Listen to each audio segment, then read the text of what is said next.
If you are utilizing guest speakers this year, you want to listen to this episode, as folks who have both hosted guest speakers and people who have been the visiting speaker, we have some opinions to share.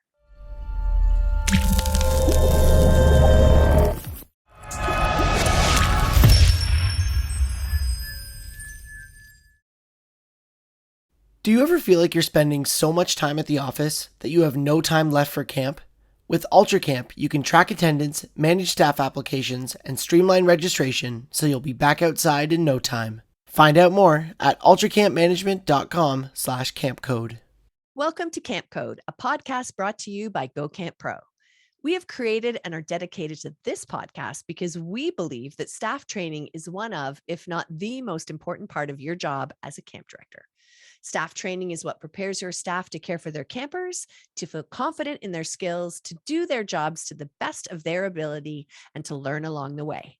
A well thought out and intentional staff training will help you in more ways than you can imagine. And we need to help each other bring our very best. And before we dive into this really fun topic today, we'd like to introduce ourselves. So Ruby, could we get you to go first, please?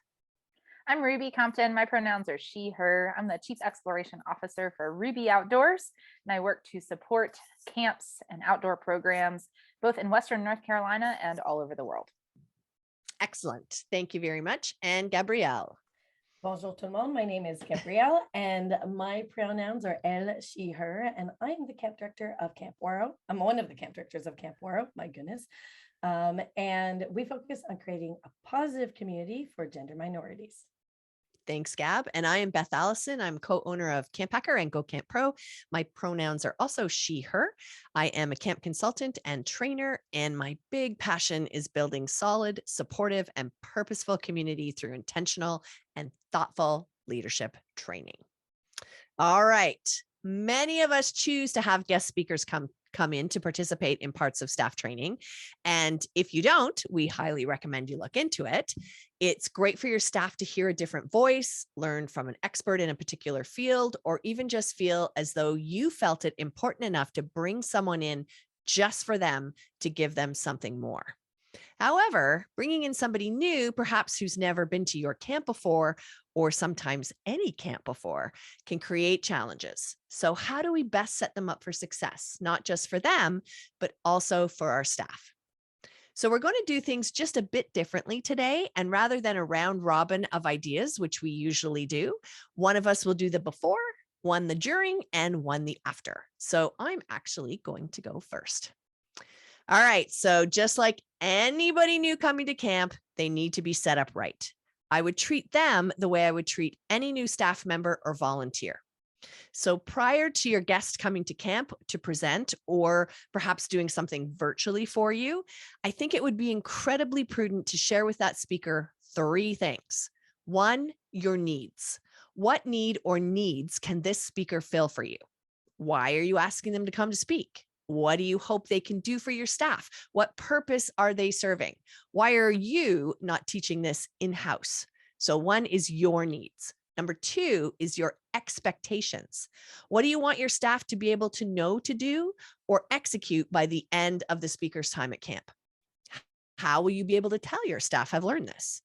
Share your camp's guiding principles and that it's important to you that each person on site is aware of and follows these in all their actions and their words. Share with them the guidelines you follow for training sessions. So particularly if they're not a camp person, that you don't lecture for more than 15 minutes at a time, that there's lots of change up in teaching methods, that you use small group or large group discussions or personal reflection time, Q&A, you're adding in movement or breaks or play using lots of visuals, all that kind of stuff. Give them as much information as possible and your expectations of their time there. And finally, their expectations. How long do they have to speak? Are you dividing this into different session times? Are they going to go all at once? What type of venue will they be presenting in? Are they indoors, outdoors? If it's outdoors, but it's raining, then what happens? What type of technology are you equipped with at camp, if they need it at all for your particular session? How many staff do you have? What are the ages and educational stages of your staff? So are they all college graduates or high school students, or is a mix of everybody? Where in your schedule are you placing the speaker? And do they have a better idea of where their session should fit in terms of how you're building that foundation? Are there any special learning requirements that they need to be aware of? Is this a new topic for your staff, or are they already pretty versed in the topic? So in other words, would this be all new information to your staff, or do they have the foundational understanding of the topic already? Or are many of them experts and this is simply a different voice covering a mandatory topic? If they're staying longer than a morning or an afternoon, what are you going to provide? Meals, accommodation, transportation? Those three things are really important. So we want to set them up right before they begin to prepare their content, not after they're all done, exactly like we would for staff. So a week or two before their arrival at camp or their scheduled online session, another meeting or a phone call should take place. And I would highly recommend seeing one another's faces and hearing one another's voices. So for me, it wouldn't be an email. Like Zoom would be perfect if you can't meet in person. It's not only more welcoming, but it'll also ensure the best communication and that nothing is really misunderstood or misinterpreted. This meeting for me would be to ensure that they feel prepared, that I could answer any last minute questions or ask any last minute questions, that I could check to see if they have any allergies, food preferences, if they're staying for a meal, or if they're even longer than that. To share with them details about their accommodation if they're staying over and what they might need to bring or what you can provide for them if they're flying and trying to travel light, to share any changes that may have occurred in your schedule or the setting of the session since you first booked them. I would also give them a number where they can reach the person who will be dealing with their arrival times or their transportation if it applies. We often don't answer the camp phone right away during training, but we let it go to voice message because we're all in a session together. The speaker, especially if they're coming from a distance, should be able to reach a specific person who can help them if they get delayed or they get a flat tire or their flight gets canceled or whatever. This does not have to be you that makes this call, but it should be somebody who fully understands your expectations of this communication. And because we are always all about making people feel valued and important, I would also send out a welcome letter, an email, something you could schedule ahead of time, because you're not going to remember once you're into the thick of training, but something that's sent a day or two ahead of their arrival at camp, expressing your excitement that they're coming and your gratitude for all they're doing to make your camp a better place for everyone. I was speaking at a camp outside Montreal and they did this for me, and I thought it was wonderful. I just felt like I was being included. Camp is all about belonging to something special. We talk about this all the time. And so we want everyone to feel that camp magic, even if they're only with us for a very short time. I would have specific staff set up to greet that guest speaker when they arrive at camp and be their liaison throughout their stay. So you're going to set all this up before that speaker even arrives on site. And of course, I would have front loaded full directions to where to meet that staff person whose name I have given the speaker in advance.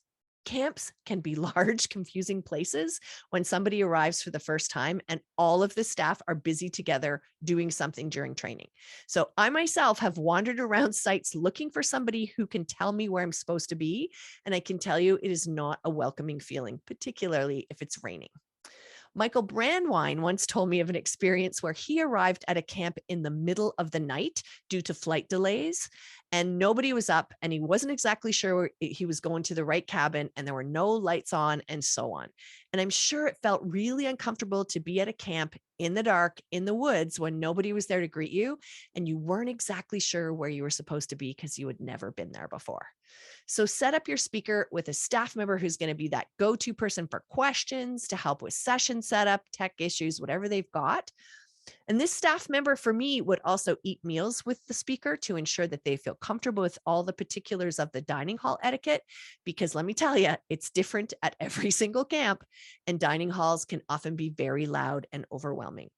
And on top of that, I have also in the past created a secret group of guardian angels, people whose job it is to rotate on a team of folks who will eat one meal with that guest, like if they're staying for a couple of days, who will engage the speaker in conversation or ask questions or share their excitement for camp and ensure that that speaker always has a partner for activities outside of their own sessions, because often we get invited to be included in other things too.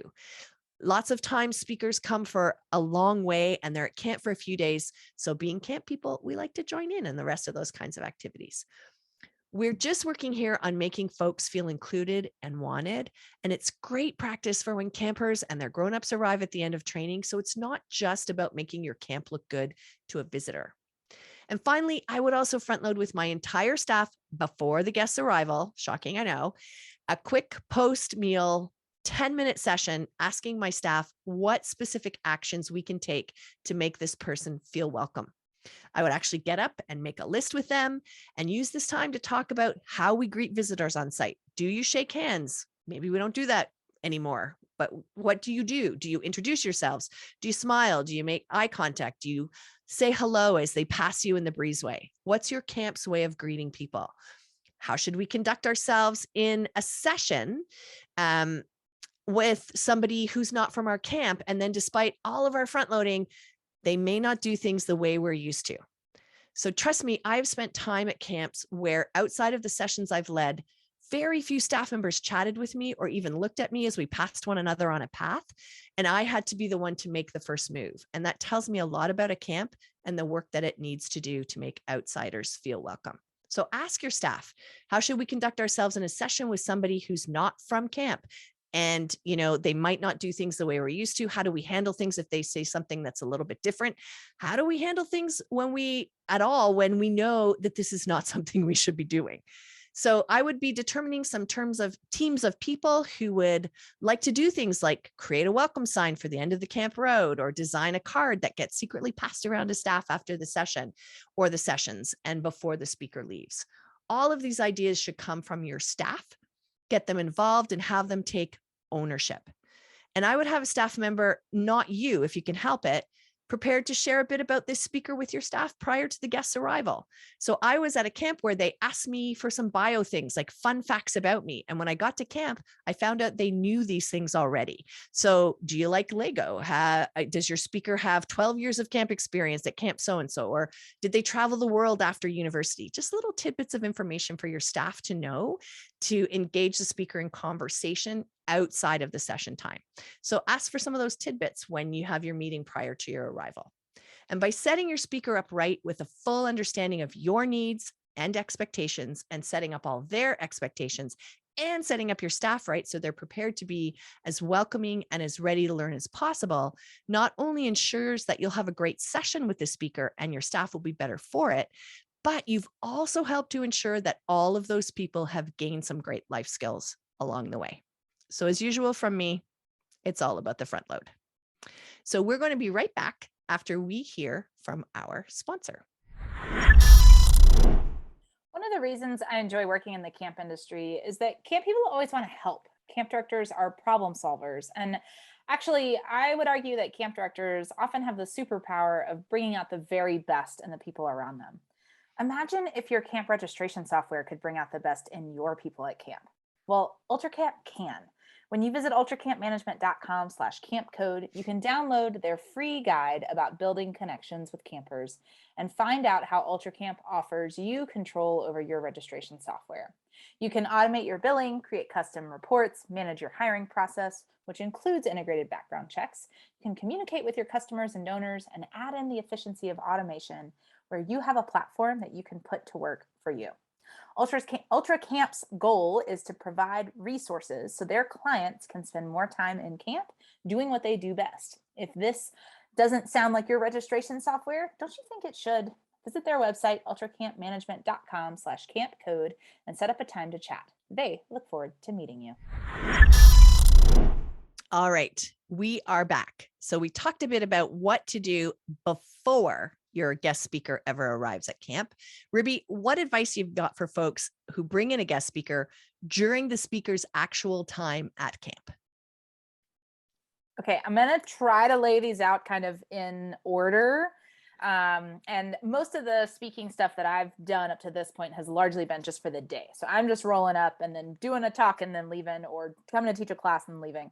So first and foremost, is your person parked where they need to be parked? If they have a vehicle that we don't want them to be speaking and then have to stop in the middle of their session to go move their car so the food truck can make a delivery, whatever that might look like. So All that stuff that Beth said about having someone to greet you, that can go a long way to preventing a bunch of that.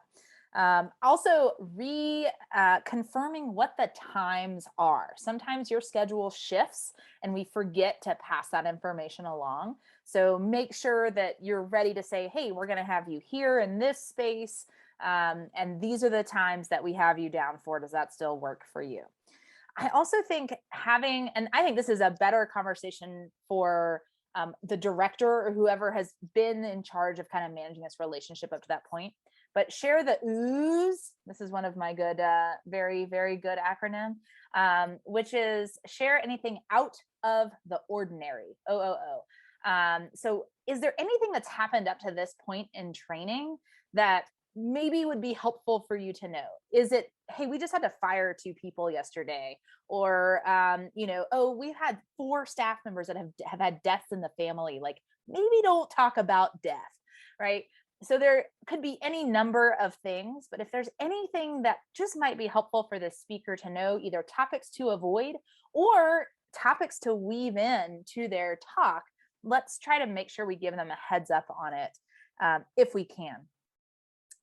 Also, telling them where the bathroom is really nice, and giving them a chance to use it, even if things are running a little late. They've probably had some time to travel. So just like we want to think about campers when they're welcome to camp, and that one of the early things is like, where are you going to put your stuff and where can you go to the bathroom and when are you going to eat?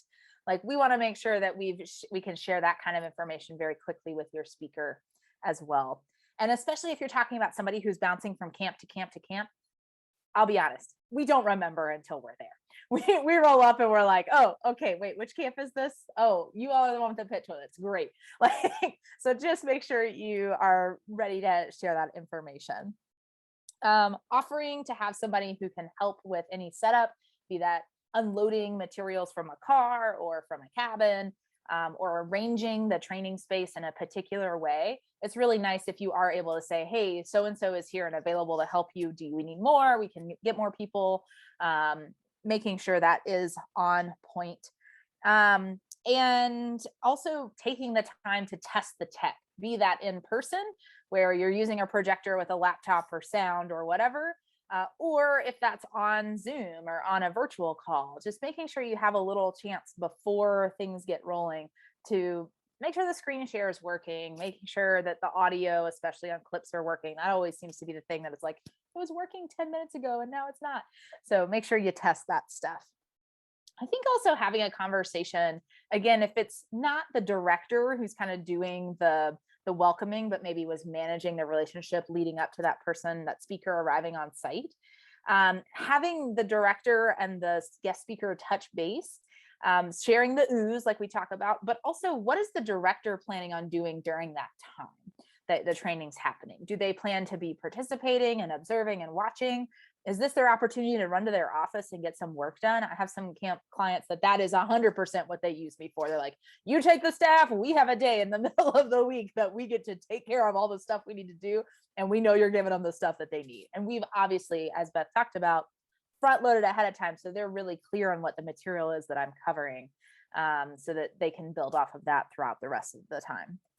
But I think just making sure that your guest speaker, the familiar face, that they know, are they expecting the director to be there or not?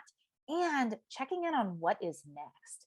So when your session finishes, you don't want to finish and just be like, okay, who's coming on now, right? You want to know, hey, I'm turning it over to Beth and she's going to take you through what's next, right? So make sure you have that information ready for your speaker, and that maybe that even looks like a piece of paper for them to read, or just making it really clear, like, oh yeah, when you're done talking, like, hand it over to this person and they can keep things moving forward. The last little piece that I'll throw out there is to provide some sort of reflection routine so that your speaker can get some feedback on how effective their session was. That can look so many ways. That can look like a Google form or survey the staff fill out on their phone. It could be a full staff training evaluation that you specifically ask about the session with that particular guest speaker. It could be at the end of the session, especially if your speaker isn't doing that for them, to have them share a got and a need, like whatever the things you gained from this session, what do you still need to know, or what questions do you still have? But giving that opportunity for folks to reflect and building that time in, and check in with your speakers, see if they have one of those routines built in, and whether they do or not, I still think it's useful to build in your own routine to check in on what that speaker has shared. So that's kind of my highlights, and make sure you point out where the coffee is. That's important. And I'm just going to add on to Ruby's where she said you're going to check the time, make sure the times are all what you had originally planned for. When you're front loading with your speaker, please make sure you're all on the same page as to which time zone you're in. Right. Because if they're traveling, or especially if it's an online thing and they're not present with you ahead of time, you can run into some trouble if you're not all in the same time zone. All right. Thanks, Ruby. So we've done the before, we've done the during. Now we're going to turn things over to Gabs, and she's going to share with us what to do after they're all done.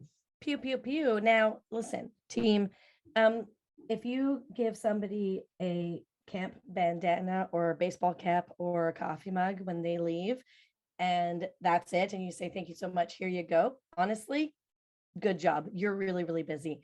But here are a couple of extra things that you can do. Now, for me, I think I'm a fan, as you know, of marketing, and I think everybody's a potential person to market to.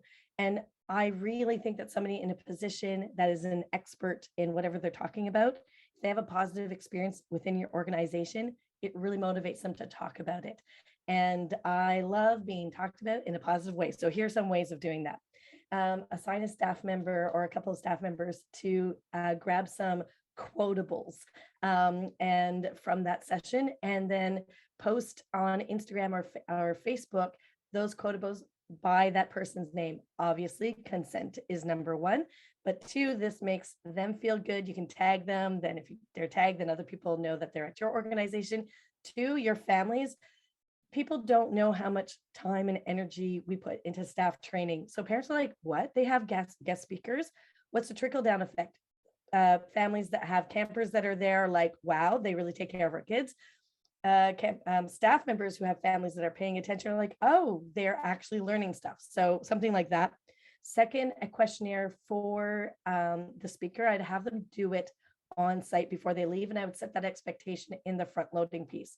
And truly for me, excuse me about my raspy voice, truly for me is it's very, very simple. Something that I learned while I was here. I wish I would have known before I arrived.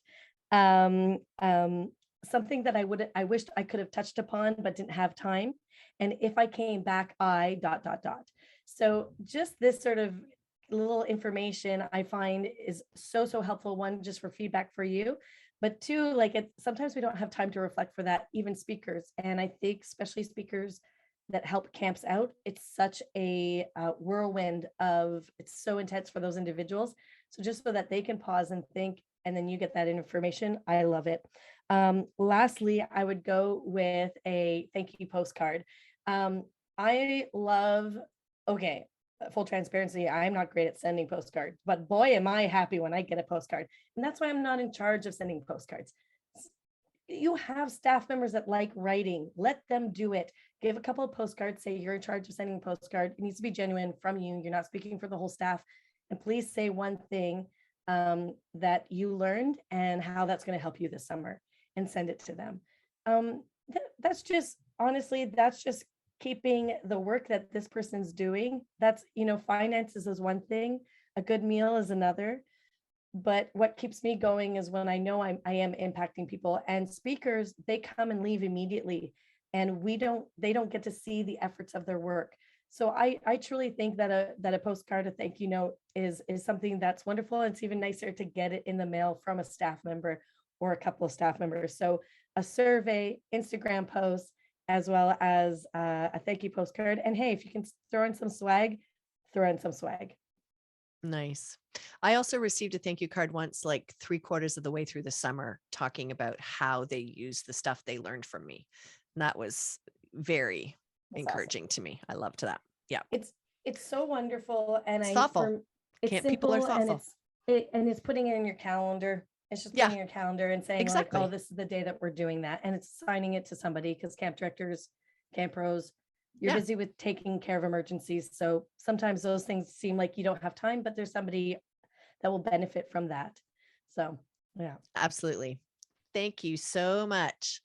All right. We are now ready for Gab to recap all that information. Are you ready? It was really weird to do a non-round robin today. No, it was very interesting.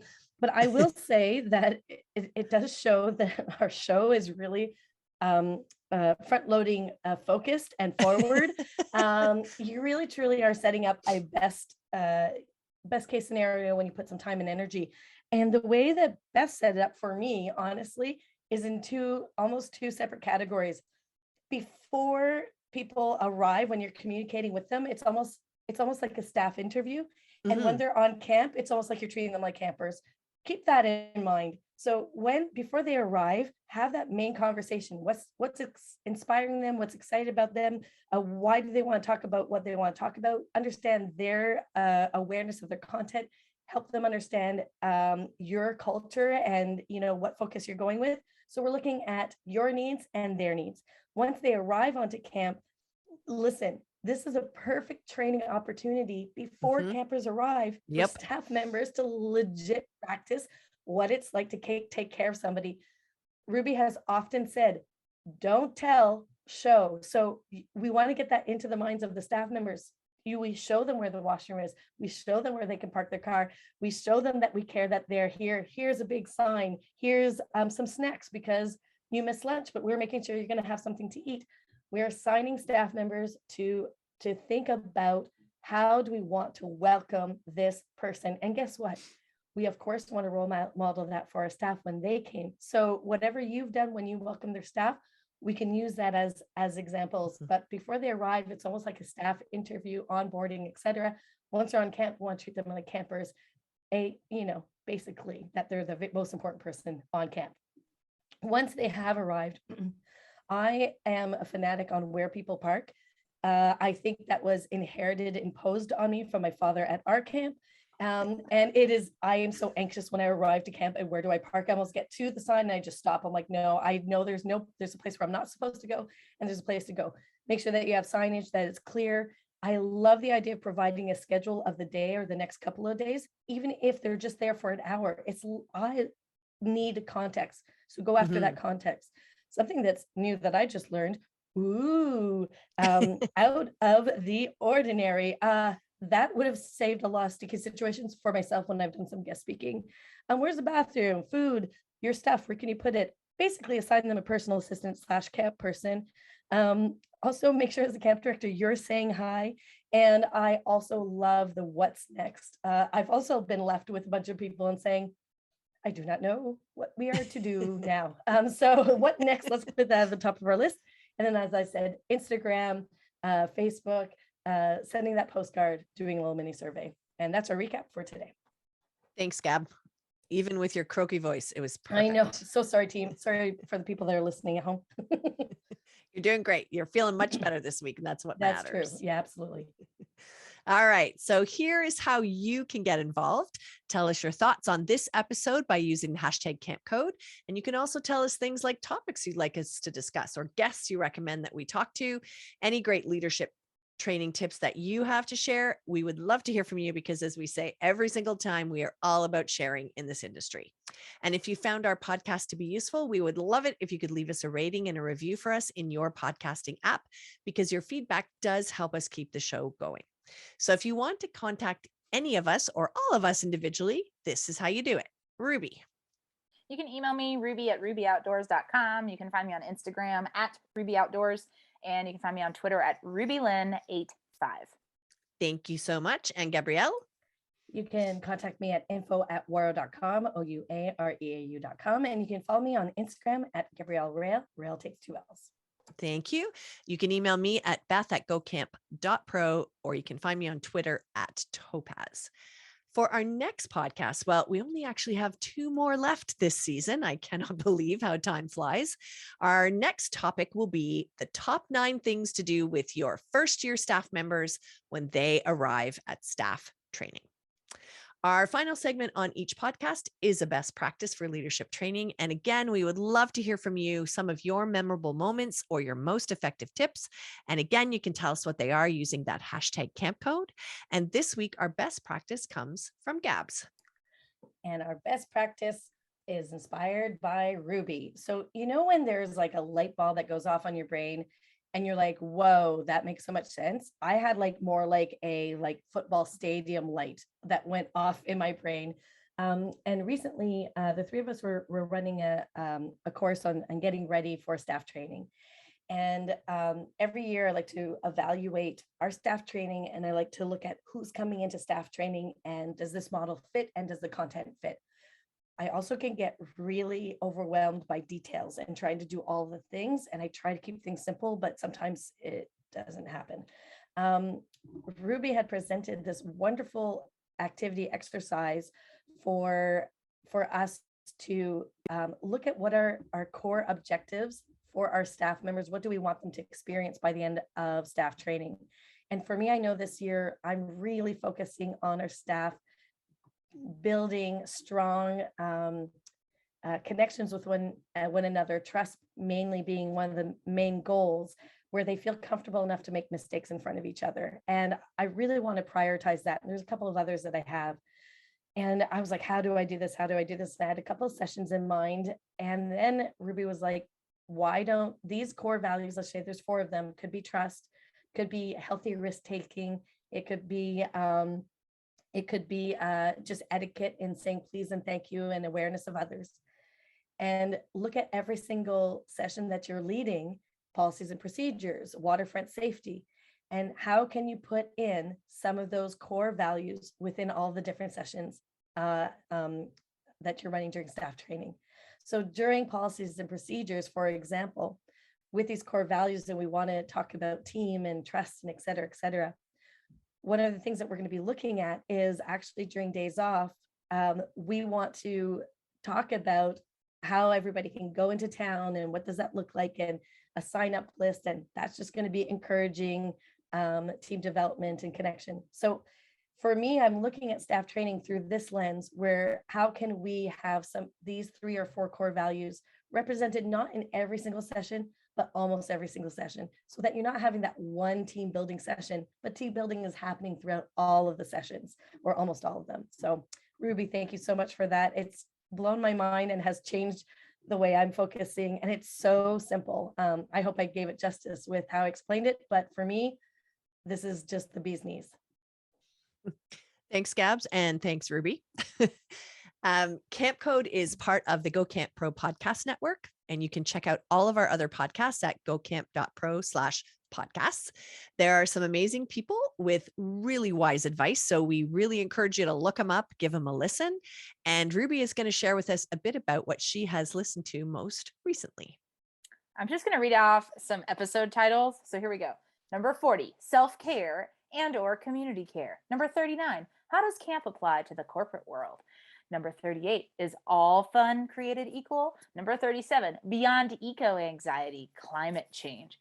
So these are all episodes. I want to listen. Right? I want to listen. These are all episodes of the Beyond Camp podcast. And if you haven't had a chance to listen to this podcast, over there. I know. And here's the thing. This is a podcast for thinkers and feelers, is what I would say. They're talking about some of the big stuff, that lessons that we learn at camp that we tend to forget, especially once we're outside of camp, but also so much about how what we learn at camp is applicable to so much in the rest of the world. So I can't highlight this podcast enough. I definitely recommend checking it out. Again, scroll through the titles, pick out one that looks interesting to you, give it a listen. That's the Beyond Camp podcast. Back to you. You are going to love those hosts because they are some amazing women. All right. Thanks so much, Ruby. And for now, from all of us here at Camp Code, thanks for the listening, friends.